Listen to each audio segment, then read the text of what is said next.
Տապանում հյուրընկալել եմ Հանրապետություն կուսակցության քաղխորհրդի անդամ հրապարակախոս Անահիտ Ադամյանին։ Տիկին Ադամյան, շնորհակալ եմ հրավերն ընդունելու համար։ Բարև, ես եմ շնորհակալ։ 9-րդ գումարման ազգային ժողովն անվանում եք կազուսների խորհրդարան։ Ձեր գնահատականը պայմանավորված է նրանով, որ խորհրդարան անցած ուժերը միմյանց մեղադրում են, անվանում են ոչ լեգիտիմ, բայց միաժամանակ մենք տեսնում ենք միասին աշխատանք, համագործակցություն, ինչպես տեսանք իշխանականներն օգնեցին, որպեսզի ազգային ժողովի ընդդիմադիր փոխնախագահ Արամ Վարդևանյանը ընտրվի, նաև հանձնաժողովների բաշխում մենք տեսանք մարդու իրավունքների հանձնաժողովը կնախագահի Հայաստան դաշինքը, եվրոպական ինտեգրման հարցերին ուժեղ Հայաստանը, համագործակցությունը առճակատումից լավ չէ, ինչն է խնդրահարույց, Տիկին Ադամյան։ Ես կարծում եմ, որ խնդրահարույցային, որ եթե 8-րդ գումարման ազգային ժողովը թատրոն էր, 9-րդ գումարման ազգային ժողովը բոլոր նախադրյալները ունի կրկեսի վերածվելու։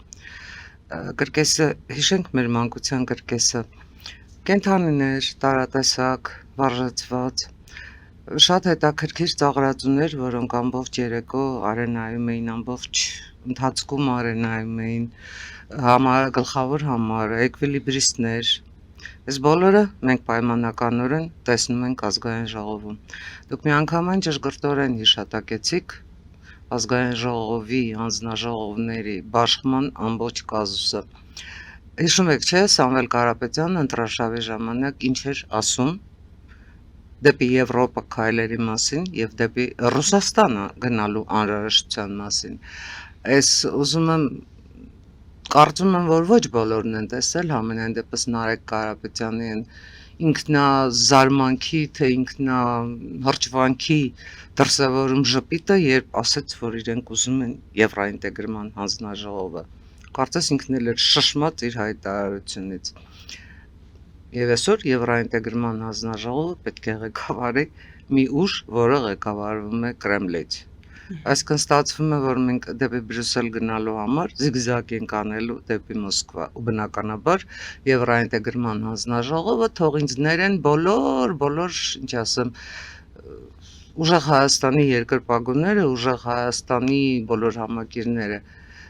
այդ հանձնաժողովը չի գործելու։ Նույնիսկ այն պարագայում, որ ԿՊ-ն ունենա փոխնախագահ, այդ հանձնաժողովը պարզապես մեկ նպատակ է ունենալու, հնարավորինս խոչընդոտել, հնարավորինս արգելակել վիզաների ազատականացումը, հնարավորինս արգելակել, որ Հայաստանը անդամակցի խոր եւ համապարփակ ազատ առևտրի գոտուն, որովհետեւ դա դեմ է Ռուսաստանի շահերին։ Ու եկեք հասկանանք նաև, թե Կարեն Կարապետյանի ուղղորդմամբ, չգիտեմ, Սամվել Կարապետյանի, այսպես անմիջական մասնակցությամբ Նարեկ Կարապետյանը ու ամբողջ խմբակցությունը ինչու հանկարծ այդ որոշումը կայացրեցին։ Կարծում եմ պատասխանը ակնհայտ է։ Իսկ այն, որ մարդու իրավունքների հանձնաժողովը Հայաստան խմբակցությունն է ղեկավարելու, դա արդեն կազուս չի։ Դա արդեն նույնիսկ կրկես չի։ Դա այնպեսի մի խնդիր է, որ մեզ հանգեցնում է շատ պարզ ճշմարտության։ Հիշում եք, կար սենատոր, շատ հայտնի սենատոր Կատոն Ավագ, որը սենատում ինչ ելույթ էլ լիներ, ինչի մասին էլ խոսեր, իր ելույթը ավարտում էր նույն նախադասությամբ. Կարթագենը պետք է կործանվի։ Կարթագենը ի վերջո կործանվեց իհարկե, բայց ես ուզում եմ Կատոն Ավագին պրոյեկտելով մեր ժամանակները նշել, 9-րդ գումարման ազգային ժողովը չի կարող պաշտոնավարել մինչև իր գործունեության ժամկետի ավարտը։ 9-րդ գումարման խորհրդարանը պետք է լուծարվի։ Եվ դա ակնհայտ է դարձնում ոչ միայն այդ ընտրության ընթացքում միմյանց փոխադարձ մեղադրանքներ ներկայացնելու, դու մանդատագող ես, դու կաշառատու ես, իրար ոչ լեգիտիմ համարելով, իրենք իրենց լեգիտիմ համարելը, ոչ լեգիտիմ քաղաքական ուժից լեգիտիմ ձայներով փոխնախագահ ընտրելը, հասկանում եք, սրանք կազուսներ են, բացարձակապես կազուսներ են, որոնք նորմալ տրամաբանության մեջ չեն տեղավորվում, քաղաքական տրամաբանության մեջ չեն տեղավորվում։ Եվ ես ուզում եմ այս թերևս ձեր հարցը ամփոփել մեկ գլխավոր մտքով։ Հանրապետություն կուսակցությունը պնդում է, որ Սահմանադրության նախագծում անպայման ամրագրվի Հայաստանի Հանրապետության դեպի Եվրամիություն գնալը Եվրամիության անդամակցության նպատակը։ Անպայման Սահմանադրության նախագծում դա ամրագրվի, որովհետև որևէ երաշխիք այս ընթացքով որևէ երաշխիք չկա, որ քաղաքական պասյանսը չի փոխվի այնպես, մի օր մենք հասկանանք, որ չգիտեմ, ինչ որ մի օր օրացույցի մենք ապրենք 2 սեպտեմբերի 3-ը։ Իսկ դա նշանակում է հարված պետականությանը, դա նշանակում է պետությունը դնել այնպիսի վտանգի տակ, վերացնելով այլ ընտրանքները, երբ հաջորդ օրը իսկապես պատերազմի հավանականությունն է մեծանում, երբ հաջորդ օրը իսկապես վերանում է, ընդհանրապես վերանում է ոչ միայն խաղաղության համաձայնագրի ստորագրման, նախաստորագրված, հիշեցնեմ, խաղաղության համաձայնագրի ստորագրման հավանականությունը, այլև խոր կասկածի տակ է դրվում տրիպը, հետևաբար անվտանգությունը, հետևաբար ապաշրջափակումը, հետևաբար տնտեսական զարգացումը։ Այ մենք այս խնդիրների առաջ ենք կանգնած, որովհետև Ռուսաստանի Դաշնության նպատակը գաղտնիք չի, գաղտնիք է թերևս միայն նրանց համար, ովքեր փողով գնացել են ընտրության, առերևույթ ընտրակաշառքի գործերը դա են ապացուցում, ովքեր իրենց հայրենիքը համարում են Ռուսաստանի Դաշնությունը եւ Հայաստանի Հանրապետության ազգային ժողովը վերածել են Ռուսաստանի պետական դումայի, Թուրքիայի ազգային մեծ ժողովի կամ Ադրբեջանի Միլի Մեջլիսի ինչ որ ֆիլիալի, սիմբիոզի։ Կարողացել են վերածել են Տիկին Ադամյան, Կարողացել են վերածել։ Այդտեղ միայն իշխանության խնդիրը չի։ Այդտեղ միայն իշխանության խնդիրը չի։ Տեսեք, իշխանության գլխավոր սխալը որն էր։ Եկեք դա էլ այնուամենայնիվ արձանագրենք։ Եվ ձեր նշած մտահոգությունները արդյոք իշխանությունը չունի, եթե մենք այսպիսի համագործակցություն ենք տեսնում, այսպիսի վարքագիծ ենք տեսնում, լրացում որպես հարց։ Ձեր հարցը երկու մասից է, ես հիմա փորձեմ երկու մասին էլ առանց իրար խառնելու պատասխանել։ Սկսենք իշխանության մտահոգությունից։ Իշխանական падգամավորները այսօրերի ընթացքում հասցրել են հայտարարել, որ նախորդ գումարման խորհրդարանը ամենացածր ռեյտինգ ունեցող պետական կառույցն էր եւ իրենց նպատակն է խորհրդարանի ռեյտինգը բարձրացնելը։ Եվ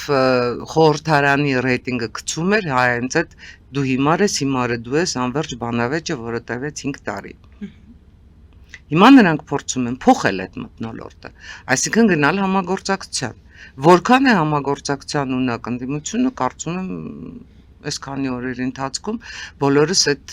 ականատես եղանք, բայց խնդիրն այն է, որ համագործակցությունը ձեռնտու է նաև ընդդիմությանը եւ ընդդիմությունը իր ակնհայտ այսպես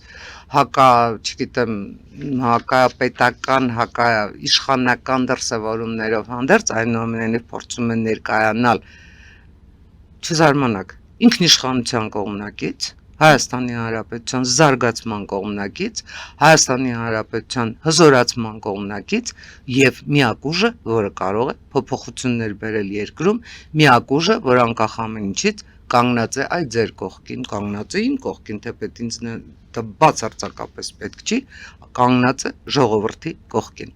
Սա միֆ է, սա մեղմ ասած ստորություն է, որովհետեւ սա սուտ է։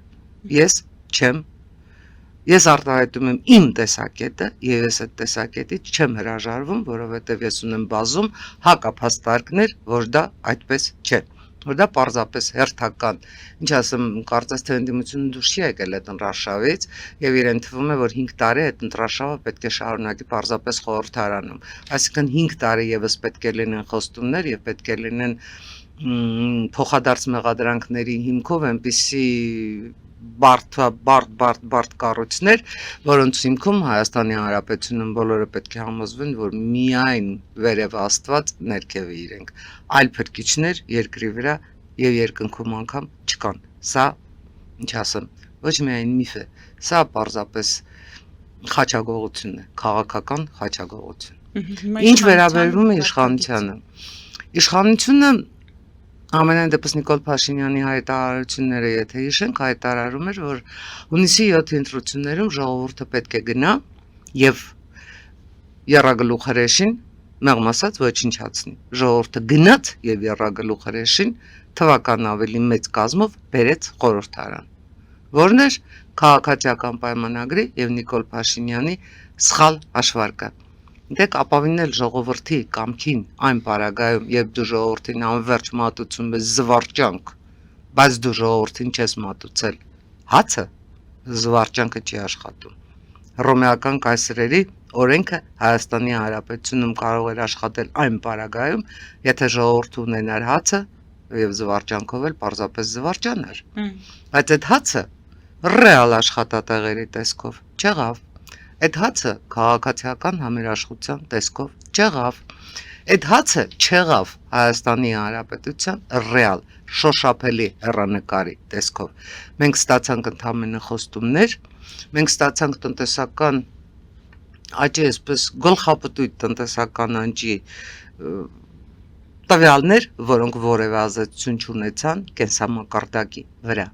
Այս է կազուսը։ Մենք չփոխեցինք ժողովրդագրական պատկերը, ոնց գնացել էին արտագնա աշխատանքի, այնպես էլ գնում են։ Եվ փառք ու պատիվ Ռուսաստանին, որ պարզապես վռնդում ու օտարում է ոչ միայն հայերին, այլև բոլորին, փոխելով իր միգրացիոն կանոնները, ելնելով պատերազմում գտնվող երկրի անվտանգության անհրաժեշտությունից։ Սա է իրականությունը։ Ինչու քաղաքացիական պայմանագիրը, որը այնուամենայնիվ հավաքեց 49%, դե ֆակտո պարտվեց ընտրություններում։ Դե ֆակտո պարտվեց ընտրություններում, որովհետև խորհրդարան մտան այդ մեծ թվով ընդդիմադիրներ, որովհետև Ռուսաստանի Դաշնությունը կարողացավ լուծել իր նվազագույն խնդիրը։ Առավելագույնը իշխանափոխություն հեղաշրջում անելը չկարողացավ, բայց նվազագույնը լուծեց։ Խորհրդարանում հայտնվեցին մեծ թվով մարդիկ, որոնք կատարում են Ռուսաստանի Դաշնության հրահանգները։ Այս է խնդիրը։ Այդ դրանով պարտվեց քաղաքացիական պայմանագիրը։ Եվ այսօր քաղաքացիական պայմանագիրը փորձում է այնուամենայնիվ փորձում է այդ ստեղծված իրավիճակում մնալ սպիտակ ձյուղի վրա։ Կարող է, իհարկե կարող է, եթե անի անհրաժեշտ քայլերը։ Անելու է ժամանակը ցույց Այսինքն կտա։ միայն իշխանության պահպանման խնդիր է փորձելու լուծել։ Եթե իրենց հարցնեք, պետության պահպանման խնդիր են փորձել լուծել, եթե իրենց հարցնեք, խաղաղություն են բերել, ինչը ճշմարտություն է, այո, խաղաղություն են բերել, բայց այդ խաղաղությունը չեն բերել իրենց գեղեցիկ աչքերի համար։ Այդ խաղաղությունը բերել են, որովհետև աշխարհում իրավիճակ է փոխվել։ Այդ խաղաղությունը բերել են, որովհետև համենայն դեպս աշխարհաքաղաքական կտրվածքով, եթե նայում ենք տարածաշրջանին, գերանհրաժեշտություն է, որպեսզի միջինասիական հանրապետությունները միանան Եվրոպային, այսինքն կա միջին միջանցքի խնդիրը։ Եվ այդ միջին միջանցքի խնդրում լիովին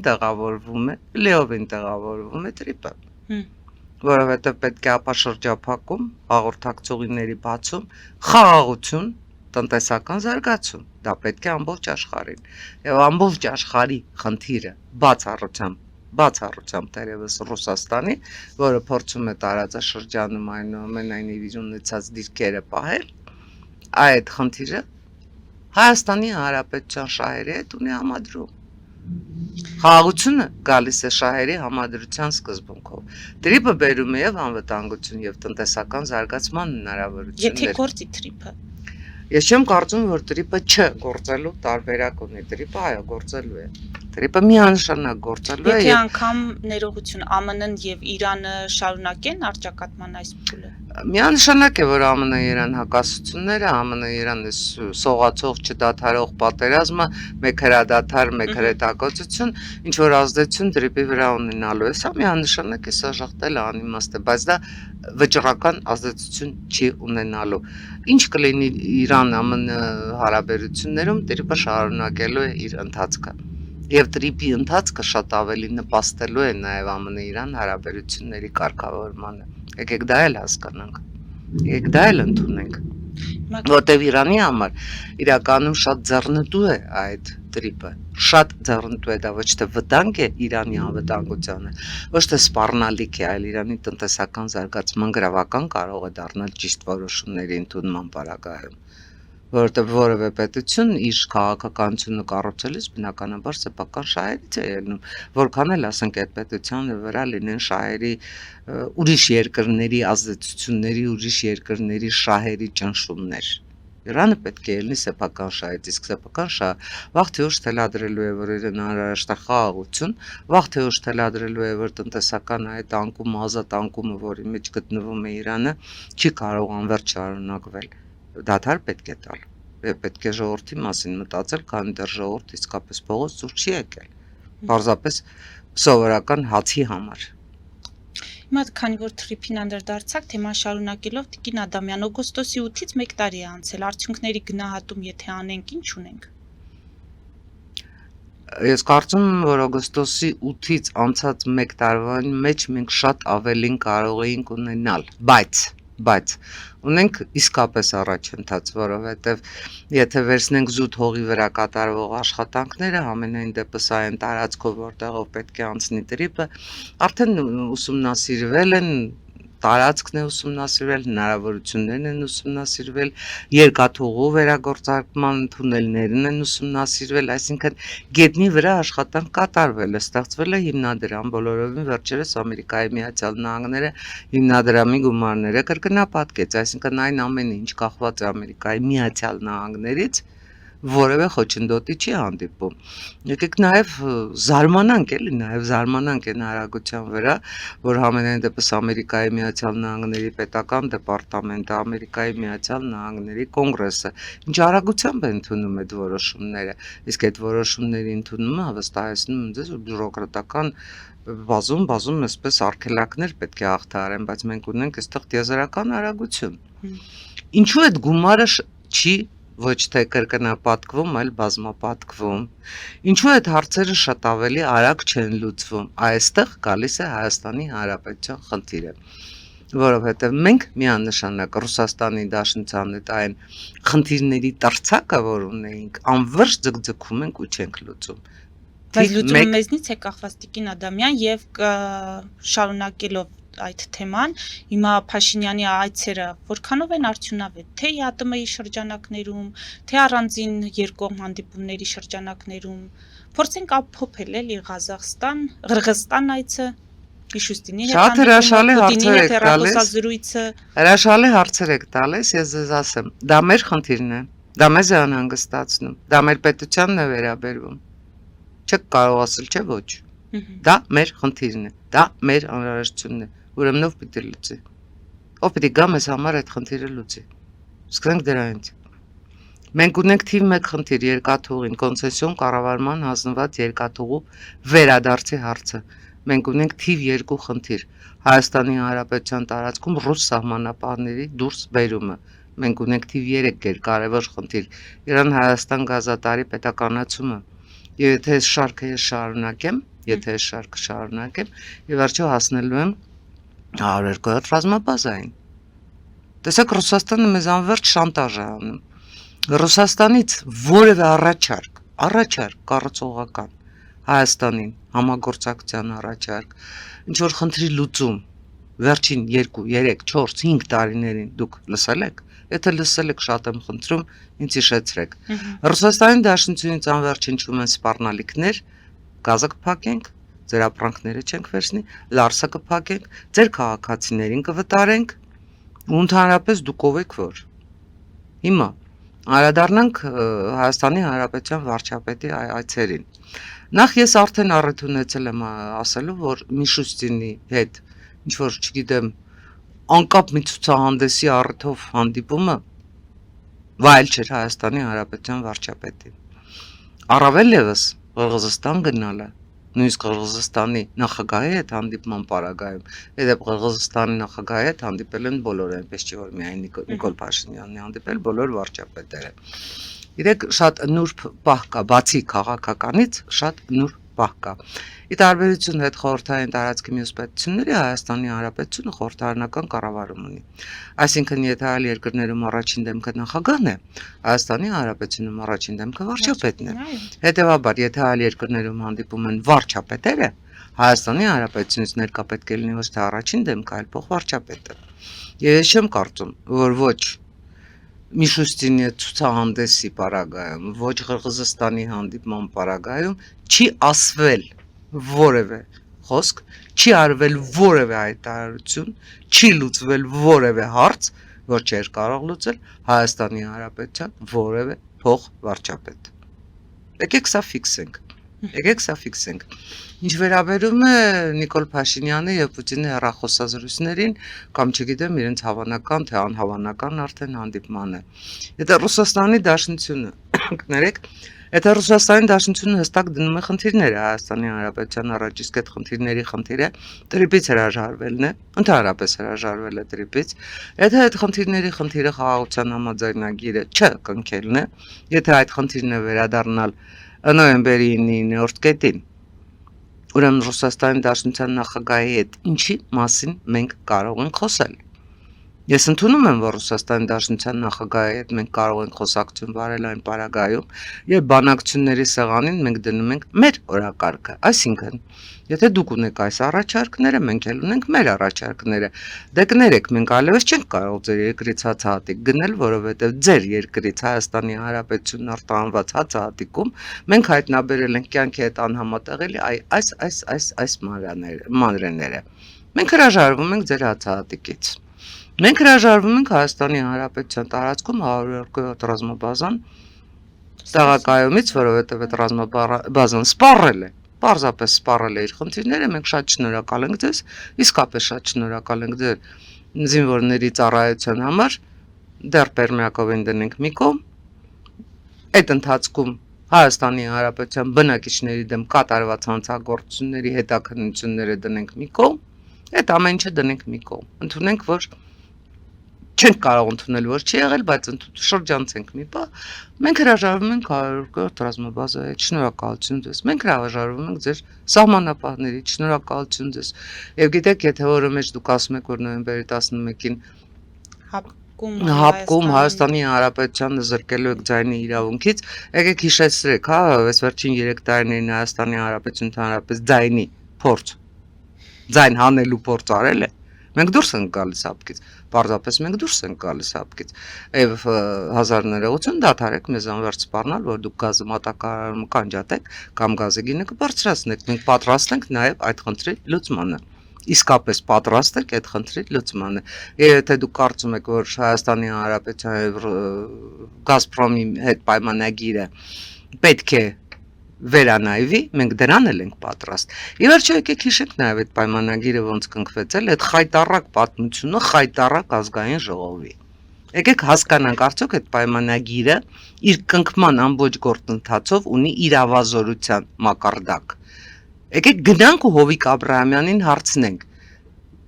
Որ դարում էիք, ինչու էիք ձեռքով քվեարկում, ինչ խնդիր էր ձեր առջև դրված անպայման վավերացնել մի համաձայնագիր, որը Հայաստանի Հանրապետության շահերի դեմ է։ Գնանք ու Հովիկ Աբրահամյանին հարցնենք, գնանք ու Սերժ Սարգսյանին հարցնենք։ Որովհետև գիտեք, այսպես մենք անվերջ մեղադրանքներ ենք ներկայացնում նախկիններին, բայց երբեք չենք թվարկում նախկինների բուն մեղքերը, այն նախկինների արածների հետևանքները, նախկինների արածների հետևանքով ստեղծված իրավիճակը, 2020-ին տանուլտված պատերազմը, տնտեսական այս ամեն ինչը, քաղաքական այս մթնոլորտը, ու եկեք նաև հասկանանք, որ քաղաքացիական պայմանագիրը ամենայն դեպս արդեն իսկ դառնում է նախկին, որովհետև 8 տարի իշխանություն լինելով դու չես կարող ամեն ինչ անverջ բարթել նախկինների գլխին։ Դու ինքդ 8 տարի կրկնում եմ իշխանությունն ես, եւ եւս 5 տարի իշխանություն լինելու պարագայում դու բոլոր նախկինների ժամկետը գերազանցելու ես, ու այլևս չես կարող ասել այս նախկինները SSS սխալներն են արել, որովհետև այդ նախկիններն էլ ներկաներն էլ քեզ ասելու են, իսկ դու SSS սխալներն ես արել։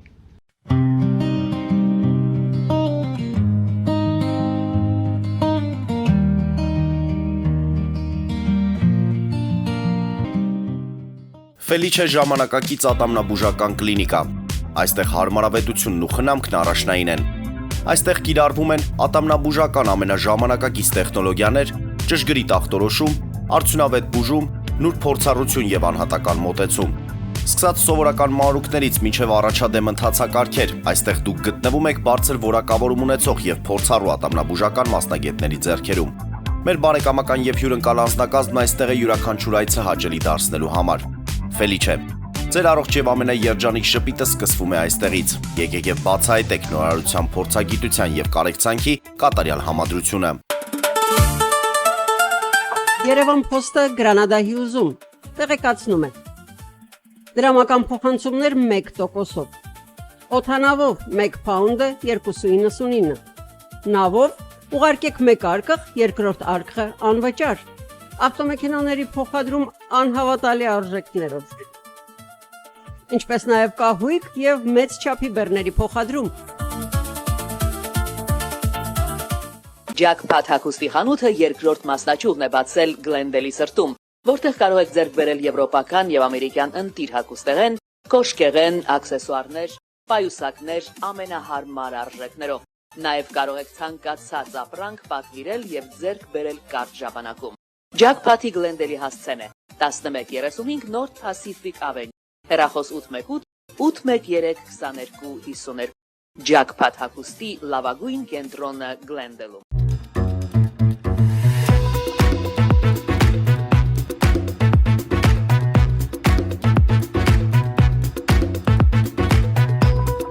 Արարատ ռեստորան, ընտանեկան եւ ընկերական ժամանցի լավագույն հասցե, սիրված արտիստներ, հյուրընկալ մթնոլորտ, հարուստ ճաշացան, անմահական խորտիկներ։ Արարատ ռեստորան, հասցեն անփոփոխ, սիրով սպասում ենք ձեզ։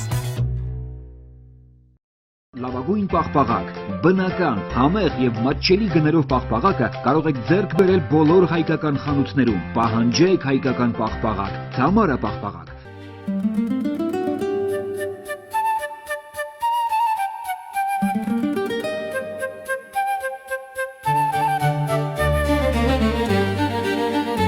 Նոյան տապան տպարան,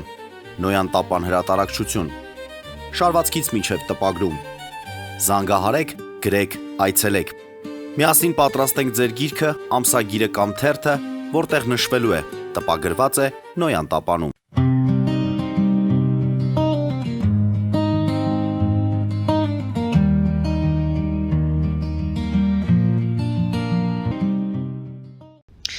Փայլուն նկարագրեցիք Հայաստանի ղեկավարի քայլերը ներկայիս իրավիճակում եւ հարաբերություններում արկա իրավիճակի ֆոնին։ Բայց եթե մենք այս ամենը չենք տեսնում, նշանակում է այն մարդիկ, որոնք Փաշինյանի իշխանությանը քննադատում են, մեղադրում են, անվանում են Ռուսաստանի հետ համագործակցության համար, նրանք այդքան էլ ոչ օբյեկտիվ չեն։ Այդ մարդիկ, այսինքն նրանց պետք չի մեղադրել կամ անվանել ռուսի գործակալ, երբ ասում են, որ այս իշխանությունները դուք միամիտները հավատում եք, թե մեզ կտանեն դեպի զարգացում, դեպի Եվրոպա, այն դեպքում, որ դուք չեք տեսնում, որ նրանք Ռուսաստանի հետ են եւ ոչինչ չեն անելու Ռուսաստանից ազատվելու այդ էական ազդեցությունները թույլատնելու ուղղությամբ։ Ո՞րն է ձեր հարցը սպառագայում։ Հարցը այն է, որ ես, դուք այսինքն մենք պետք է ընդունենք, որ այս իշխանությունները Ոչ, մենք դա չպետք է ընդունենք, եւ ես այդ տեսակետի համաձայն չեմ։ Կամ այստեղ հակառուսի կամ հակա չգիտեմ ինչի խնդիրը չի։ Այստեղ Հայաստանի Հանրապետության շահերի պաշտպանության խնդիրն է։ Դե եթե շահերը չեն պաշտպանվում այնպես Հայաստանի Հանրապետության շահերը պետք է ենթադրությունը որը պետք է լինի։ Ենթադրության խնդիր չի այստեղ բացարձակապես, տեսեք։ Հայաստանի Հանրապետությունը հայտնվել է մի իրավիճակում, որտեղ պետք է անի ճշգրիտ քայլեր։ Այս պարագայում քաղաքացիական պայմանագիրը ժամանակ է կորցնում, եւ քաղաքացիական պայմանագիրը իր կորցրած ժամանակը կարող է փոխհատուցել կորցրած իշխանությամբ։ Սա միանշանակ է։ Եվ քաղաքացիական պայմանագիրը իր բոլոր բարեփոխումները, իր բոլոր գործընթացները պետք է արագացնի, որովհետեւ արդեն ոչ միայն Ռուսաստանի Դաշնությունն է իր առաջ կողմնորոշվելու խնդիր դնում հարակվի անցկացրու կամ չգիտեմ ինչ արա, այլև վերջին հաշվով հաշվեկշիռի է բերելու նաև Եվրամիությունը եւ Ամերիկայի Միացյալ Նահանգները։ Այդ տեսեք, ինչու այդ գումարները ընդհանրապես կրկնապատկվեցին, բայց չբազմապատկվեցին, որտեղ Հայաստանի Հանրապետությունը շարունակում է այս չլուծված խնդիրների թնջուկը ունենալ։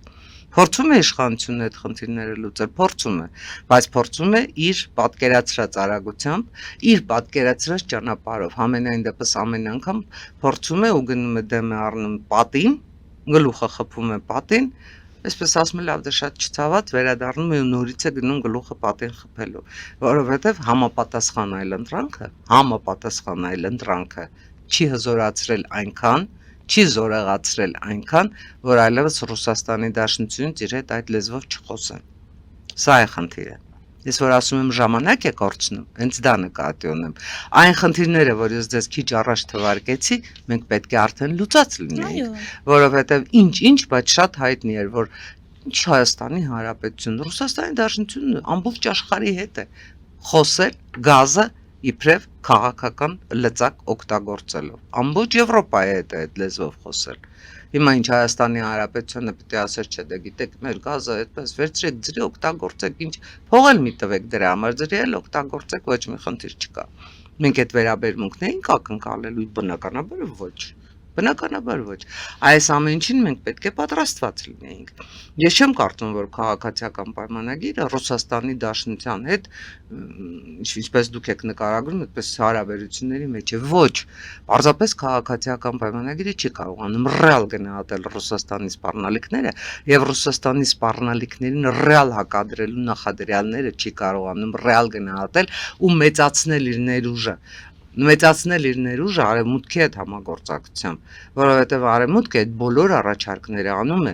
արևմուտքն է, որ կանխեց 2020-ից հետո Հայաստանի դեմ հարձակումը։ Եկեք հիշենք Ամերիկայի Միացյալ Նահանգների դեսպանին, Ամերիկայի պետքարտուղարի զանգերը Ալիևին։ Եկեք ընդունենք էլ այդ ամեն ինչը, եվրադիտորդների առկայությունը, անզեն եվրադիտորդների առկայությունը Հայաստանի Հանրապետության տարածքում, որ կանխեց ագրեսիաները։ Եկեք հաշվի առնենք նաև, երբ Ռուսաստանի Դաշնությունը ընտրություններից դեռ 1 ամիս առաջ այս պատժամիջոցների համակարգը սկսեց, ով եկավ եւ կանգնեց Հայաստանի Հանրապետության կողքին, Եվրամիությունը չէր։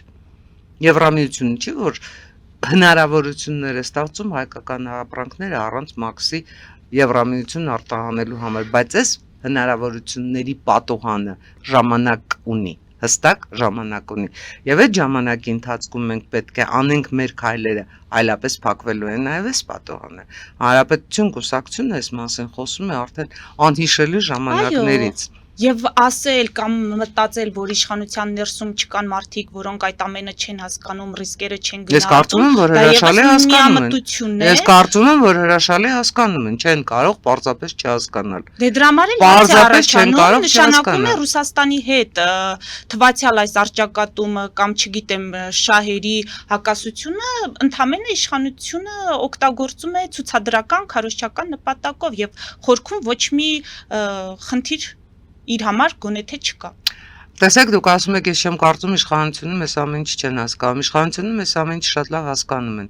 Եվ իշխանությունում առավել քան հասկանում են, որ այն ամեն ինչը ինչ արվել է, Ռուսաստանի Դաշնությունը երբեք չի ներելու։ Ռուսաստանի Դաշնությունը երբեք չի ներելու Հռոմի ստատուտի ընդունումը։ Ռուսաստանի Դաշնությունը երբեք չի ներելու Զվարթնոցից ռուս սահմանապահների դուրսբերումը։ Ռուսաստանի Դաշնությունը բացարձակապես չի ներելու Ամերիկայի Միացյալ Նահանգների հետ Հայաստանի, Ադրբեջանի, Ամերիկայի Միացյալ Նահանգների միասնական տրիպը չի ներելու։ Սրանք քայլեր են, որ չեն ներվելու, որովհետև սրանք ինքնիշխանության դրսևորման քայլեր են եղել։ Սրանք ինքնիշխանության ամրակայման քայլեր են եղել։ Ռուսաստանի Դաշնությունը Հայաստանի Հանրապետությանը երբեք չի ներելու, որ Հայաստանի Հանրապետությունը առանց իրեն սեփական բանակն է փորձում վերակազմավորել։ Սրանք աններելի քայլեր են, որովհետև այդ քայլերը վասալին բնորոշ չեն։ Ռուսաստանի Դաշնության գլխավոր խնդիրն այն է, որ այդ խորհրդային տարածքում որևէ պետության ինքնիշխանությունը հրապարակային մակարդակով ընդունելով հանդերձ դե ֆակտո իրական ռեալ պոլիտիկում չի ընդունում։ Եվ Ռուսաստանի Դաշնությունը այդ քայլերը նախաձեռնում է ոչ միայն Հայաստանի Հանրապետության դեմ, եկեք դա էլ հասկանանք։ Ինչ քայլեր արեց Ռուսաստանի Դաշնությունը Վրաստանի դեմ։ Ինչ քայլեր է արել Ռուսաստանի Դաշնությունը, պարզապես հարձակվեց Ուկրաինայի վրա։ Ինչ փուլում են ռուս-ղազախական հարաբերությունները։ Մենք տեսնում ենք միայն հայ-ռուսական հարաբերությունները, բայց անաչառ լինելու համար մենք պետք է ամբողջ սպեկտրը դիտարկենք։ Արդեն չասեմ ռուս-մոլդովական հարաբերությունները։ Խնդրում եմ, էլի մի պետություն հիմա, մի պետություն հետխորհրդային տա, դե Մերձբալտիկան դնենք մի կողմ, որտեղ Մերձբալտիկան ի սկզբանե առանձնացավ։ Հետխորհրդային տարածքի մի պետության անուն տվեք, որի հետ Ռուսաստանի Դաշնությունը ունի ջերմ բարեկամական համագործակցություն, բարիդրացիություն, դարավոր մարավորներ մի կողմ դրեք, որտեղ դրանք դիվանագիտական բառապաշարի են, պսպղուն դրսևորումներ են, որոնք ռեալ բովանդակություն չունեն։ Ու ինձ ասեք, Ռուսաստանի Դաշնությունը որևէ պետության հետ ունի։ Դա Ունի Ռուսաստանի իրական արա։ խնդիրն է, Դա Ռուսաստանի խնդիրը չի, դա բոլորի խնդիրն է։ Դա բոլորի խնդիրն է, դա այդ թվում նաև մեր խնդիրն է։ Եվ հիմա մենք կարող ենք մեղադրել, ասենք, այլ պետությունների ղեկավարներին, որ Ռուսաստանի Դաշնության, ինչ ասեմ, իրականում Ռուսաստանի Դաշնության հետ ջերմ բարեկամական հարաբերություններ են, բայց այստեղ ձևեր են թափում։ Չենք կարող, չէ՞։ Բացառվում է նաև Հայաստանի Հանրապետության պարագայում։ Իմ ասածը այլ է։ Ես ասում եմ, որ Հայաստանի Հանրապետությունը ունի բազում հակապաստարկներ, ռիսկերը նվազեցնելու բազում քայլեր, եւ այդ քայլերը չի անում, որովհետեւ ունի վտանգի շատ խոր զգացողություն, որովհետև եթե իրենց հարցնես ունի մեծ պատասխանատվություն, դեք սովորաբար իշխանությունը շատ սիրում է ասել, որ ընդդիմությունը պատասխանատվություն չունի, ընդդիմությունը ինչ հայտարարություն ասես կարող է անել, բայց երբ նույն այդ ընդդիմությունը գա իշխանության, անելու է ճիշտ այն քայլերը, ինչ անում են իրենք։ Վստահեցնում եմ Հանրապետության պարագայում դա բացառվում է, որովհետև Հանրապետությունը միշտ էլ այդ պատասխանատվությունը, Հանրապետությունը միշտ էլ ռիսկերի հաշվարկը, ռիսկերը նվազեցնելու մեխանիզմները գնահատում է, ռեալ է գնահատում ու պատրաստ է այդ մեխանիզմները ճիշտ պահին, ճիշտ տեղում օգտագործել ու իրականացնել իշապետության, ոչ թե իշխանության, այլ պետության։ Հիմա ամփոփելով շատ կարճ Տիկին Ադամյան, այս ձեր նկարագրածի պայմաններում իշխանությունը ինչպես է վարվելու Ռուսաստանի ներկայացրած վերջնաժամկետների հետ։ Թե ԱՊԿ-ի մասով նոյեմբերի 11, թե ասում է գալուզինը մինչև տարեվերջ դեկտեմբեր պետք է ԵԱՏՄ կամ Եվրամիություն այդ ընտրությունը կողմնորոշումը տեղի ունենա։ Ես կարծում եմ, այդ ձեր հարցին արդեն պատասխանել եմ։ Եթե Ռուսաստանի Դաշնությունը մեզ հետ խոսում է ուլտիմատումների լեզվով, եթե Ռուսաստանի Դաշնությունը մեր առաջ դնում է այդ ձեր ցանկը, մենք էլ ունենք ուլտիմատումների մեր ցանկը, որովհետև եթե հարաբերությունները իրավահավասար են, օգտվենք այդ ցանկից թե ոչ։ Այդ դրա համար ես կարծում եմ, որ դուք պետք է հրավիրեք ոչ թե ինձ, այլ քաղաքացիական պայմանագրից ով որ կգա։ Եվ իրենք պետք է այդ հարցերին պատասխանեն, եւ իրենք այդ հարցերին պետք է պատասխանեն հստակ, որովհետև Գիտեք, անverջ պարանը չես կարող ձգել։ Ինչպես երկու աթոռին չկարողացար դե ֆակտո, չկարողացար միաժամանակ նստել, այնպես էլ չես կարող անverջ պարանը ձգել։ Քաղաքական բումերանգը միշտ է վերադառնում եւ քո չկատարած, չընդունած որոշումը, քո չկատարած ճիշտ քայլը, անհրաժեշտ տեղում հետագայում շատ ավելի մեծ վտանգի առաջ քեզ կարող է կանգնեցնել։ Այս պահին մենք ունենք ամենայն դեպս հապկից դուրս գալու խնդիր, որը պետք չի անverջ հետաձգել, մենք ունենք հապկից դուրս գալու խնդիր, եւ մենք ունենք նաեւ Եվրամիության անդամակցության գործընթացը, ինչ ասեմ, ոչ թե ուժեղ Հայաստանին վստահելու Եվրասիական տնտեսական Եվրասիական հանձնաժողովը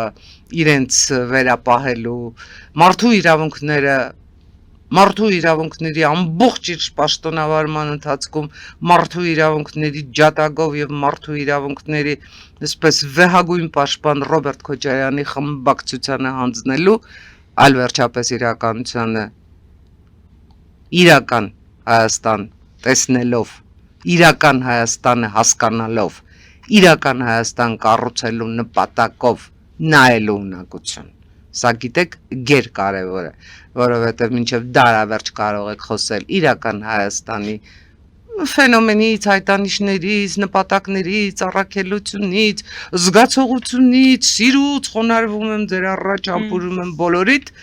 բայց եւ բոլորին ուղարկել գրողի ծոցը։ Մենք գրողի ծոց չենք գնալու։ Մենք մեր երկրում ենք։ Մենք մեր երկրում ենք եւ մենք մեր երկրում ճիշտ պահին ոչ թե փորձելու ենք խուսանավել, ոչ թե փորձելու ենք այսպես գտնել սողոմոնյան որոշումներ,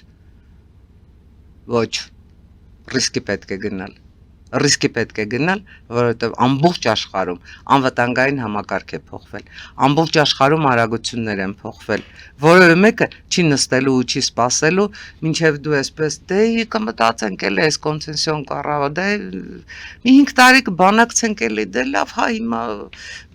երկաթուղին պետք է աշխատի, մալուխները պետք է լինեն, նավթատար, գազատար պետք է լինի, էլեկտրահաղորդման գիծ պետք է լինի եւ պետք է լինի հնարավորինս արագ։ Այդ տեսեք, Ամերիկայի Միացյալ Նահանգների, Ադրբեջանի, Հայաստանի Հանրապետության վարչապետ այսօր հանդես են եկել հայտարարությամբ, եւ այդ հայտարարության մեջ համոզին ես ֆիքսեցի, որ Ադրբեջանը աշխատանքի իր մասը կատարել է, Հայաստանի Հանրապետություն դեռ նախագծում է։ Այս սա է այսօրվա իշխանության դատավճիռը եւ սա է այսօրվա իշխանության, ինչ ասեմ, նաեւ արդարացման թուղթը, նրբացուցիչ դեպք անցանացը, բայց մինչև ինչքան այս պատասխանը ժողովուրդը չի տալու, որովհետեւ ժողովուրդը որպես կանոն գնում է ընտրում է։ Ես ելնում եմ վերջին ընտրություններից, գնում է ընտրում է կամ իր կարծիքով հավանական հաղթողին, կամ գնում է ընտրում է խորհրդարան հավանական մեղմ ասած փողը։ Սա ամենայն դեպս խորհրդարանական վերջին ընտրության արդյունքներից ելնելով եմ ես ասում, այսպես չպիտի լինի, այս մթնոլորտը պիտի փոխվի, այս վիճակը պիտի փոխվի, որովհետև մենք գործ ունենք ոչ թե օրվա իշխանության հետ, մենք գործ ունենք ոչ թե Ռուսաստանի Դաշնության հիբրիդային պատերազմի հետ, որը սկսվել է ու չի ավարտվելու, մենք գործ ունենք պետության հետ։